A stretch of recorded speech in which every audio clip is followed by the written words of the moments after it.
The best way to get a tip as a waiter is to make the kids happy. Man, I loved waiting tables. I know that people hated it, but I loved doing it. I really did. Yeah. Anyway, after that, I was on a plane to London to do Young Indian. Can you backtrack and tell us what happened to the girl? I'm curious. I was going to say, what was the girl's name, and did you ever take her out, or?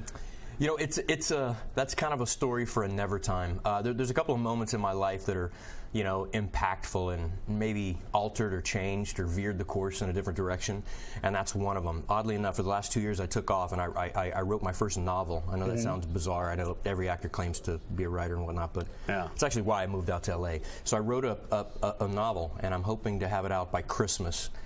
Selecting all the details right now, but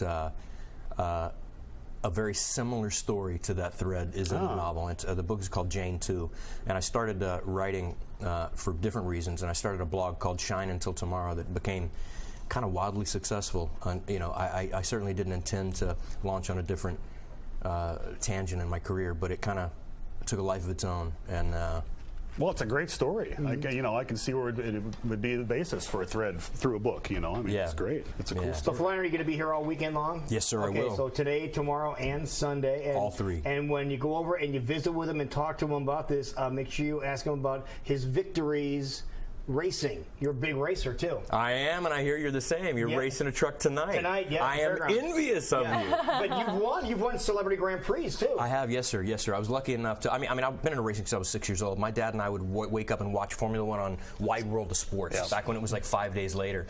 I know. We could have figured out who won, but nobody in America cared. Of course. I loved that. And but it was cost prohibitive for so many years. I mean, I wanted for nothing growing up, and my parents certainly didn't have any extra money.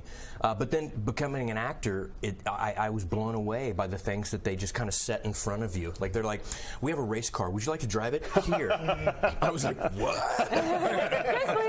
Again, I was like, I was waiting for Ashton Kutcher to pop out and go, you don't get a race car. It was crazy. But, you know, they invited me to do a couple of celebrity races, and I'd been into it since I was a kid, so I just lapped it up like a famished kitten in a saucer of milk. So talk to him about that this amazing man, incredible stories. Thank you for being here. Thank you very much, sir. Appreciate it. All right, buddy. It is 9:31. We'll be right back, folks. You are watching a very special